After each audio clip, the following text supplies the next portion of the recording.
As fêmeas novas, desmamadas, chamadas de marrãs, precisam de cuidados especiais dentro da granja. A formação, planejamento e reposição desses animais são o tema da nossa capacitação tecnológica em suinocultura.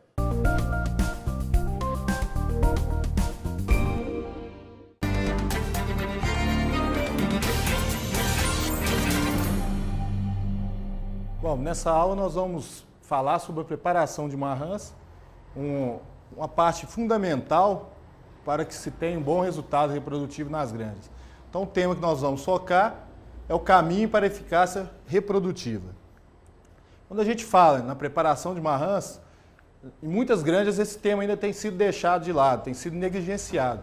E a gente pergunta, depois de todo o conhecimento que já se tem nessa área, sobre a recepção de leitoas, como quarentena, adaptação sanitária, né, o fluxo de entrada de leitoas ajustados, o imenso área de trabalho que tem sido feito em cima da reposição dos plantéis, com alto nível de conhecimento, a gente ainda se depara com baixo nível de planejamento. Muitas granjas começam sem uma reposição, sem uma área, uma quarentena destinada a essas matrizes, e com isso se acomoda e dão continuidade sem uma preocupação, sem um planejamento adequado de reposição dos plantéis. Então aí fica o grande desafio quando se fala na preparação de marrãs. Nós precisamos focar na questão da mão de obra, né? Ter um número adequado de funcionários, de mão de obra capacitada para trabalhar nessa área dentro da granja. Muitas vezes não se tem alvo, nem objetivo claro, não se tem um planejamento efetivo do número de marrãs que vai cobrir semanalmente, nem o número de matrizes que serão descartadas. E com isso, com essa falha no alvo e objetivo claro, a gente não consegue efetivamente cobrir as marrãs dentro do critério previamente estabelecido, critério de idade, critério de cio, critérios de peso, e começa tudo errado em termos de preparação e se perde no resultado reprodutivo. Então a gente tem um ambiente inadequado para a preparação de marrãs, e muitas granjas não se tem uma área de reposição, simplesmente essas marrãs são colocadas junto com os animais de terminação, o que acaba prejudicando o seu desempenho, prejudicando a sua preparação. E com essa pressão toda para atingir alvo de cobertura, se cobre há uma grande variação na idade e cio de cobertura. A gente, quando vai tirar relatórios para avisar se a preparação de marrãs está sendo bem realizada, a gente se depara com coberturas de fêmeas com 200 dias, até mesmo com 280, 290, não havendo um critério rígido, e com isso a gente não consegue o resultado reprodutivo esperado. Já se coloca dentro da granja marrãs mal preparadas, que no futuro serão fêmeas consideradas de risco, ou seja, baixa produtividade dentro do plantel reprodutivo. A gente tem que começar, aquelas granjas que fazem autorreposição, avaliando o critério de seleção. Esse critério de seleção, quando se tem uma autorreposição, quando se tem avós dentro da granja, ele tem que ser rigoroso, né? A gente, quando vai retirar a própria leitoa da granja, tem que exigir o mesmo padrão de qualidade de como se a gente estivesse adquirindo e comprando essas fêmeas de forma externa, como se elas estivessem chegando na granja por volta de 150, 160 dias. Então, se a gente exige esse critério do fornecedor, a gente precisa ter esse critério também quando a gente vai preparar e vai retirar, fazer uma seleção dentro da própria granja. Então, uma taxa de seleção entre 50% e 60%, para que a gente tenha uma retenção maior das fêmeas nas primeiras parições.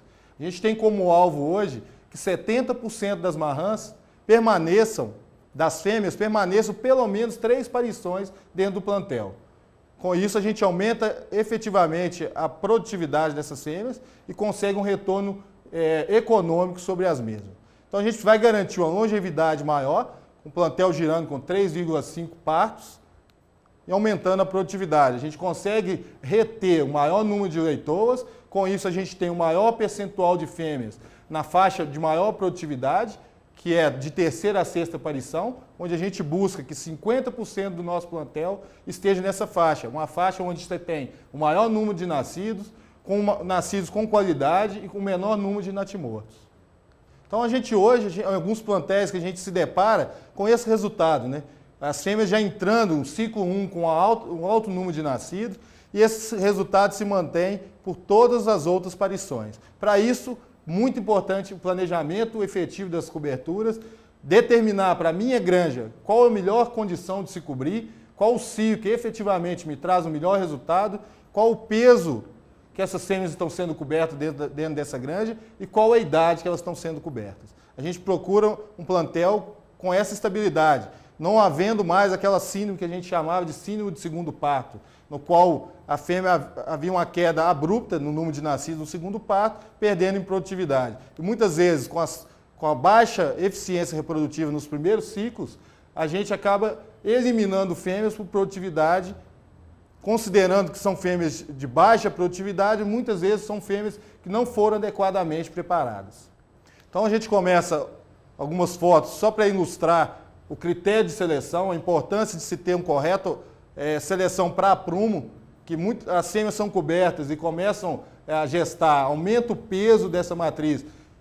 Muitas vezes ela é descartada já no primeiro parto, né? Então temos problemas aí ilustrando problemas de aprumo, dificuldade de alimentação na maternidade, desmamando leitões mais leves, porque a fêmea não consegue ficar muito tempo de pé para se alimentar. Problemas de casco, que podem estar ligados também à qualidade do piso onde a gente está colocando essa leitoa, ou ainda a umidade que tem nessas baias, ou mesmo padrão nutricional adotado para a formação dessa leitoa. É muito importante uma ração voltada para a reposição, que a partir dos 150, 160 dias, essa fêmea venha receber uma ração reposição, com níveis adequados de minerais e vitaminas, para uma fêmea que ainda está em desenvolvimento, já está entrando em puberdade, terá que ciclar e ser coberta na idade cia adequada. Padrão que a gente pode visualizar, problema com vulva infantil, né? É um critério que tem que ser descartado. Hoje, cada dia mais, com a alta prolificidade das matrizes, é muito importante a gente valorizar o número de tetas viáveis, né? Selecionar fêmeas com o número adequado. Se está nascendo 14, 15 leitões em muitas granjas, é importante que a gente tenha um número adequado de tetas para que a gente possa desmamar. O objetivo final é desmamar leitão com qualidade. Então, a gente precisa estar atento à seleção ao número de tetas produtivas. Ainda dentro do critério de seleção, quando se faz uma alta reposição, pode-se ranquear as leitoas da granja pela produtividade da sua mãe. A gente separa o grupo A, B e C, aqui apenas como um exemplo ilustrativo, no qual o grupo A, as mães têm média acima de 14, no grupo B entre 12 e 14 e o grupo C, fêmeas de menor produtividade. Então, sempre que eu tiver uma disponibilidade alta de leitoas, eu vou dar preferência para cobrir o grupo A. A gente sabe da baixa herdabilidade dessa característica reprodutiva, mas ao longo do tempo, se começa a selecionar para que se entre no plantel o maior número de leitores do grupo A, com o tempo você está trabalhando a qualidade e a prolificidade da granja de forma indireta. Então, aqui foi um trabalho realizado numa granja na qual foi selecionadas as leitoas pelo grupo da mãe, e a gente observa que o grupo A, efetivamente, as fêmeas tiveram um maior número de nascidos em relação ao grupo B e C, que são fêmeas selecionadas de mães de menor prolificidade. Outro ponto que tem se dado muita importância é o peso, a qualidade dessas leitoas desde o nascimento. Leitoas que já nascem com baixo peso, aqui no caso, nessa medição, nessa aferição, fêmeas que nasceram com tiveram menos de 1 quilo ao nascimento, tiveram a menor prolificidade, o menor número de nascidos no primeiro parto. Esse gráfico ilustra o peso ao nascimento versus o número de nascidos no primeiro parto. A gente pode observar que as leitoas que nasceram mais pesadas tiveram maior número de nascidos. E sabe-se que a prolificidade e a puberdade, a precocidade dessa puberdade, a forma com que essas fêmeas se apresentam cio, está relacionada desde o peso ao nascimento, como o peso de desmame, a gente vai ver no próximo gráfico, tem que se dar também uma grande importância ao peso de desmame. Toda vez que se desmamam as leitoas mais leves, elas tiveram um menor número de nascidos no primeiro parto. Então, leitoas que foram desmamadas com menos de 5 quilos, quando comparado a leitoas desmamadas acima de 7 quilos, deixaram um número menor de leitões no primeiro parto. Então, a importância de se correlacionar o peso de nascimento, o peso de desmame, ao número de nascido, ou a vida reprodutiva dessa fêmea. Sabe-se que isso ocorre também quando se faz seleção dos machos de reprodução. Os machos, quando são selecionados, alguns trabalhos apontam que machos que nascem leves ou que são desmamados muito leves também têm a sua vida reprodutiva comprometida. Aí o ambiente adequado para a gente receber essa leitoa, na baia sem umidade, que ela tenha um conforto, né? E a gente vai receber, e aqui, quando a gente vai receber essa leitoa, ela chega de uma viagem, muitas vezes viagens longas, no qual ela vem de um estresse de viagem, ela tem uma baixa na imunidade, e com isso é muito importante, já na chegada dessa leitoa, que a gente faça a medicação adequada dessas rações e que a gente possa, durante 14 dias, ter essa ração medicada, o tempo suficiente para que após a vacinação ela possa responder de forma efetiva. A gente vai vacinar essas leitoas de acordo com o desafio que estão implantados nessa granja. Então, se a granja tem a presença de micoplasma ou outros problemas respiratórios, na chegada essa leitoa ela precisa receber essa vacinação. E nesse período, nessa janela que a gente tem aqui, de aproximadamente 2 semanas, é muito importante que a gente faça a medicação, evitando, ou seja, trabalhando de forma preventiva, para que não ocorra nenhum tipo de problema sanitário nessa fase que venha comprometer a vida reprodutiva dessa leitoa. E aí, quando a gente vai, essas fêmeas, o ideal é que a gente reforce esse conceito de quarentena, que elas sejam recebidas numa área externa à granja, onde a gente fará monitoria dos problemas sanitários que possam estar presentes nessa fêmea que está vindo do plantel, que a gente muitas vezes não conhece o estado sanitário. É muito importante uma conversa prévia com o pessoal que está te fornecendo esse material genético, né, saber e tentar acordar um menor número de entradas de leitoa anual, né, que a gente possa ter no máximo 3, 4 entradas por ano, reduzindo o risco de entrada de problema sanitário, e que a gente conheça um pouco do plantel de onde está vindo essas leitoas, né? O estado sanitário dá preferência para que venha sempre das mesmas granjas, que a gente receba animal das mesmas granjas, e no período de quarentena e adaptação, é o período que a gente vai coletar o material para a gente fazer uma investigação se há a presença de algum agente que a gente quer evitar que entre na granja. Então a gente vai coletar esse material, mandar para o laboratório, esperar o resultado. Durante esse período a gente já pode fazer uma adaptação, colocação de sentinelas na própria quarentena. A gente coloca animais da granja na quarentena para que se haja também uma adaptação dos agentes que estão presentes na granja para que essa leitoa já tenha um primeiro contato e ela possa criar imunidade. Quando ela entrar no plantel, ela não vai ter os problemas e possa seguir a sua vida reprodutiva. Então, muito importante a condição de umidade colocada nessas leitoas, o número de leitoa que está sendo colocado por baia, a gente possa trabalhar com 6 a 8, no máximo 10 animais por baias, com coxo adequado.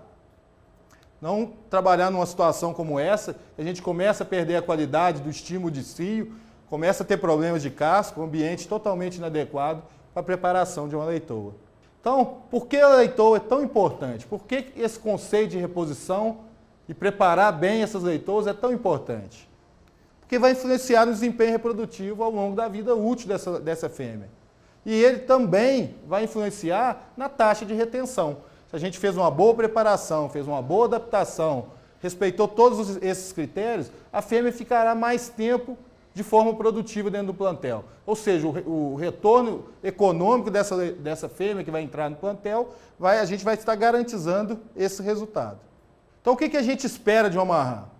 Que apresente um cio ótimo no prazo esperado, né? Que a gente comece a passar os machos, comece a estimular muitas granjas ainda no conceito, na idade de 150, 160 dias, 75% das marrãs já estejam ciclando entre 20 e 30 dias, é muito importante, que seja coberto com uma ótima condição física, porque nessa fase a gente já começa a fazer fornecimento da ração reposição de forma controlada, para que a fêmea não ganhe excesso de peso, para que não comprometa os aprumos, não comprometa a sua vida útil. Então ela já começa a comer uma ração reposição com os níveis adequados e quantidade restrita. Normalmente, de acordo com os níveis que se vai trabalhar, se fornece em torno de 2.300 de uma ração reposição dia por fêmea. Né? Que ela me dê alto número de leitões no primeiro parto. Quando a gente começa a substituir uma matriz velha de baixa produtividade por uma fêmea, uma leitoa de alto padrão, bem preparada, a gente está trocando uma fêmea de baixa produtividade por uma leitoa de alta prolificidade, que vai aumentar a produtividade do nosso plantel. Então, ela tem que ter uma boa capacidade de amamentação. Aí entra a questão do número de tetas viáveis. E que seja desmamada em boa condição física, para a gente evitar a síndrome de segundo parto. Grande perda de peso, percentual de perda corporal na maternidade, levando a síndrome de segundo parto e maior longevidade. Então, dentro do manejo inadequado de marrãs, o que a gente pode citar como falha reprodutiva? Falha temporária para iniciar a puberdade. Se a gente utiliza um macho inadequado, que a gente põe uma baia com um grande número de leitoas, isso tudo vai retardar o início da puberdade. Falha em exibir o cio fértil ao final da primeira lactação. Grande desgaste na maternidade. Fêmeas que chegam também muito pesadas na maternidade, com excesso de peso, a leitoa que entra com excesso de peso, tem dificuldade de consumo de ração na maternidade, perde o maior percentual de peso e com isso a gente tem uma falha, logo a primeira lactação, a gente tem um intervalo de desmamacia aumentado, piorando o resultado do segundo parto. Falha para suportar adequadamente a segunda gestação. Redução no número de leitões do segundo parto, aumento de descarte precoce do rebanho. Essas são as principais falhas que a gente poderia citar. Quando a gente para analisar uma fêmea moderna hoje, muitas dessas fêmeas têm uma taxa de ovulação com entre 28 e 30, elas ovulam 28 a 30 ovos, liberam a cada ciclo aí. E por que a gente tem fêmeas parindo 12, 13, 10? A gente começa a ter problemas de fertilidade desde o momento que não se monitora a qualidade do macho, a qualidade do sêmen, o ambiente onde está colocando essa fêmea, o momento de inseminação, pós-inseminação, a questão de estresse, pós-cobertura. Todas essas condições a gente começa a perder esses ovos, ou mesmo por morte embrionária, e aí a gente começa a ter um alto número de fêmeas com baixos nascidos na granja. Então o primeiro passo é a exposição diária ao macho, dentro da baia das leitoas. Precisa ter contato do macho com essas leitoas para estimular o cio. Escolha correta do macho, e aí a gente precisa de um macho maduro, com alta libido, um macho com mais de 11 meses de vida, com alta libido e o macho adequado para estimular esse cio. O tempo de exposição. Se recomenda que se passe o macho dentro da baia, que ele permaneça de 10 a 15 minutos em cada baia, tendo contato com todas as fêmeas que ali estão colocadas. E aqui a gente precisa registrar esse cio, para que futuramente a gente possa utilizar essa informação a favor da granja. Qual o cio que está me dando melhor resultado?